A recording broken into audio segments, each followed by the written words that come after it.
What are you scared of? And what is this fear preventing you from doing? This came into my life because I realized that there is a lot of things that I'm scared of and that I'm not doing certain things because there's just so much fear involved. So the purpose of this video is for me to list what are my fears preventing me from doing. I'm going to rate how intense they are from 1, like it's a pretty mild fear, to 5, I'm absolutely going to avoid this situation. And then I'm also going to say what's behind this fear. And then by the end of 2026, today is 24th of January, at some point in the future, these fears are probably going to change. So I think it would be very fun to see what I'm scared of now as a 25-year-old and see if as 35 or more than 25, I'm not going to be scared of those things anymore. And the reason how I know that I'm not scared anymore is because I'm doing the things that I'm afraid of. So here essentially is this table that I'm talking about. And all the way to the right side, we have what's my fear. Then I have the next column, which is the intensity of this fear from 1 to 5. Then next I have what is behind this fear. And then the last column, which is the one closest to me, is what is this fear preventing me from pursuing in my life. So here we go. The first fear that I would like to talk about is presenting in front of an audience. This has been a huge fear of mine since I was a child because of stuttering, and still in this day and age, if I can avoid presenting, I'm going to avoid presenting. So on a scale of 1 to 5, I would give it a 5. I have a work project actually, which is organizing workshops, and there was a question of who's gonna do the workshops, and it was either gonna be me or my colleague. And I was like, thank God my colleague got the thing because I would be mortified to do something like that. What is this preventing me from doing? Of course, speaking on stage, doing workshops, presenting. For example, I also had a webinar, and I was supposed to present my company, but I was like, I'm not comfortable doing this. So another woman had to pitch in and present for me. And then I was just tech support. And what's behind this? It's the fear of being laughed at, of being rejected, and not doing my job well. It's horrible when I feel like I actually cannot physically say things that I want to. I'm learning from this challenge very much. And it's still present. So we're still learning and shedding layers. But this is currently my fear. And on a scale of 1 to 5, I would avoid this at all costs. If I don't have to present in front of an audience, I'm going to say no. The next one we have is introducing myself formally. So introducing myself meaning I'm in a group setting and everybody's saying their name, where they're from, age, job. And I am dreading this so much. Usually when there's a line or we go in a circle, I cannot even pay attention to other people's names because I'm so nervous when my turn is going to come, and I know that I'm going to stutter with my name. What is this preventing me from doing? I actually stopped going to new gatherings. I have this amazing woman entrepreneurs group, and they're doing a lot of workshops.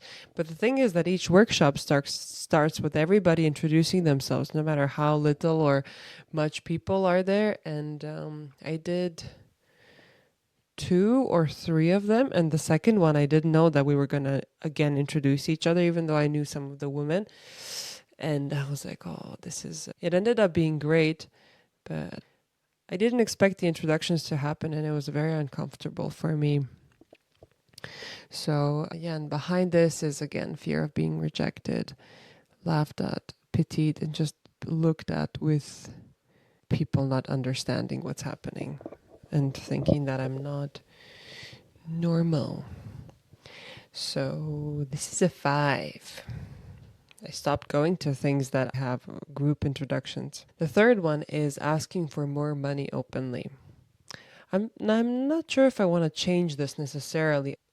When I generally create offers for clients, I record myself as I go through the offer, and I pitch it on video, and then I send it. This gives them time to sleep over it, and then It also helps me not over explain my price, and it helps me be more confident. Maybe at some point I'm going to be able to do it live, but right now I like this. I would say it's a 3. And what's behind this? It's people saying that my services are not worth what I'm asking for, and people not seeing me and my work as worthy enough for the price that I'm sharing. So that's behind that.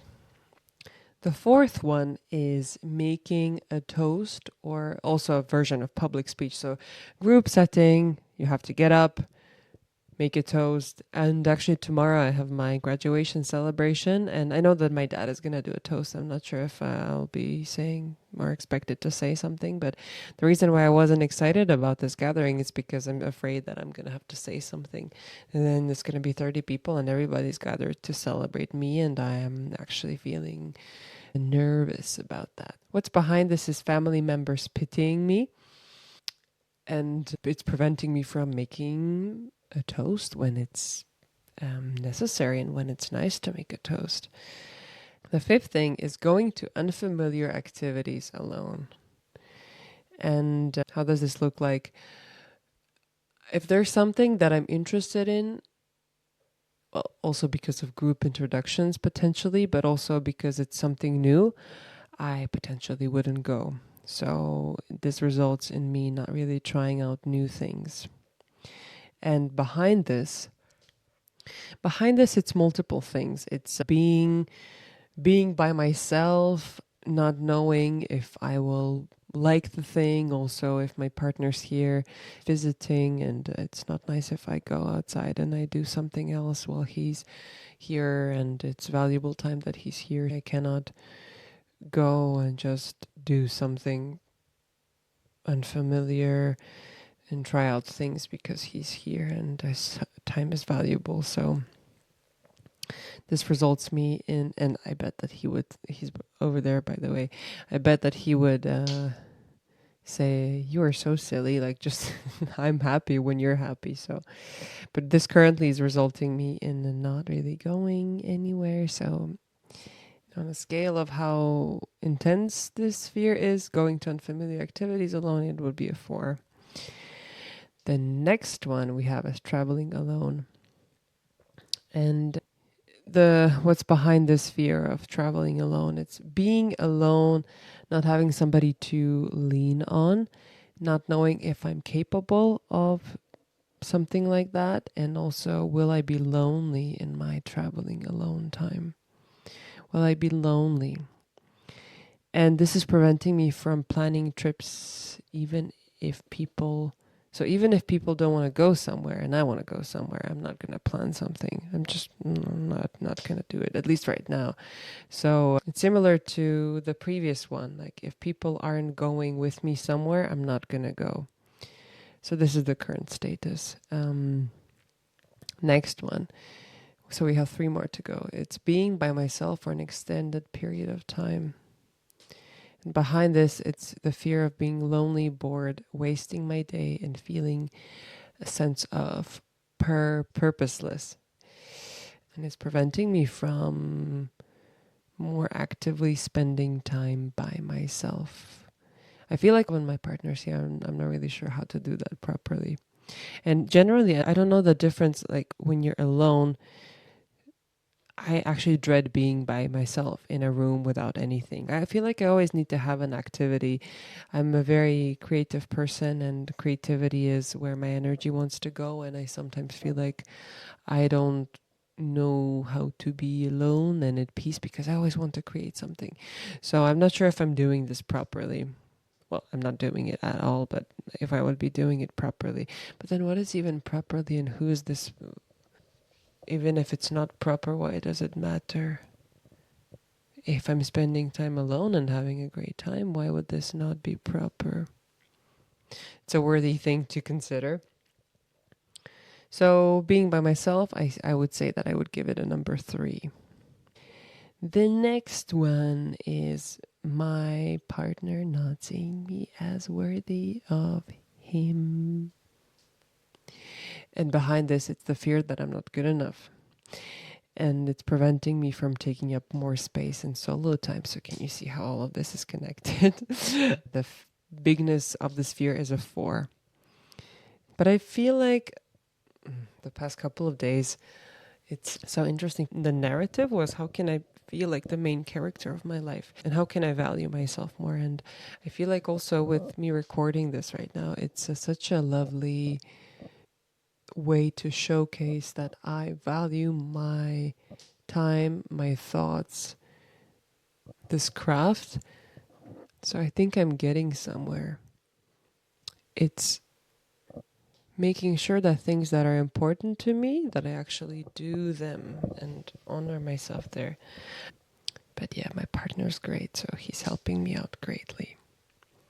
And the last thing is recording in front of other people, and most often certain topics that are vulnerable. I feel like with the fear, I'd already discussed this with my partner previously, so it's not something that's too vulnerable. But I generally noticed a pattern that I didn't record if I felt like something that I was going to say is a bit too vulnerable. So then didn't allow my creativity to flow in the moment. And then when I wanted to record, or the next time when I got an opportunity, I didn't feel inspired to record anymore. So, but it's already a success. As you can see, I'm recording. He's over there. So, yeah, the downside of this is not recording when I have inspiration. And what is behind this fear of being vulnerable in front of other people when I necessarily don't want to be vulnerable.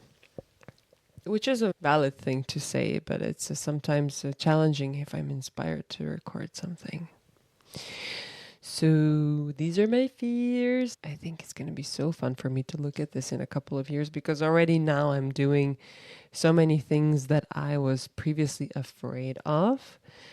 And I'm not celebrating that enough, because I'm not looking over my shoulder enough and seeing actually, wow, you did such a huge journey. So this gives me a keyframe or a checkpoint. So yeah, today is 24th of January 2025, and these are my current fears. Cheers to the future Lorena dabbling in those fears.